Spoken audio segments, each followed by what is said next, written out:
যিনার signature ব্যতিরিক্ত ওলি হওয়া যায় না। তিনি এই রবিউস সানি মাসের 11 তারিখ দুনিয়া থেকে বিদায় নিয়েছে এবং রমজানের পহেলা রমজান যিনি দুনিয়ার মধ্যে এসেছে, পড়েন সুবহানাল্লাহ। পাক আব্দুল কাদের জিলানী তিনি যখন দুনিয়ার মধ্যে এসেছে রমজানের পহেলা দিন, ওই দিন আকাশের মধ্যে পূজার চাঁদ উঠে নাই। এরকম হয় কি হয় না? আমরা একবার তারাবিও পড়ে ফেলেছিলাম, পরের দিন ঈদ হয়েছে, এরকম হয়েছে না? আকাশ মেঘাচ্ছন্ন ছিল। গাউসে পাক দুনিয়া থেকে আসার পরেই মায়ের বুকের দুধ স্পর্শ করতেছে না, দুধ খাচ্ছে না, বলেন সুবহানাল্লাহ। ভোর রাত্র থেকে দুধ খানা বন্ধ করে দিয়েছে এবং যখন ইফতারের সময় হয়েছে গাউসে পাক দুধ খেয়ে গাউসে পাক তার রোজা সম্পূর্ণ করেছেন, বলেন সুবহানাল্লাহ।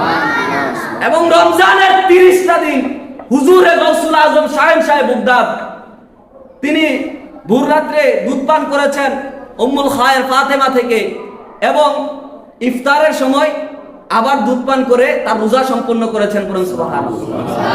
তিনি হচ্ছেন মাদারজাত ওলি।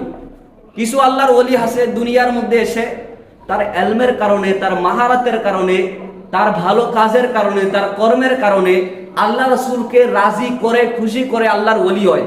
আর গাউসে পাক এমন কিছু ওলি আছে যারা মাদারজাত মায়ের গর্ভ থেকে ওলি হয়ে আসে, করেন সুবহানাল্লাহ। তিনি শুধু ওলি হয়ে আসেন নাই, তিনি ওলি বানানে ওয়ালা, তিনি গাউস বানানে ওয়ালা, তিনি কুতুব বানানে ওয়ালা, তিনি ফকির বানানে ওয়ালা। গাউসে পাক শাহেন সাহেব বাগদাদ দুনিয়ার মধ্যে এসে 30টা রোজা সম্পূর্ণ করেছেন। গাউসে পাক মাতৃগর্ভ থেকে কুরআনুল কারীমের 17 পারা কোন কোন রায়াতে এসেছে হেফজ সম্পূর্ণ করে এসেছেন। কেন এটা হয়েছে?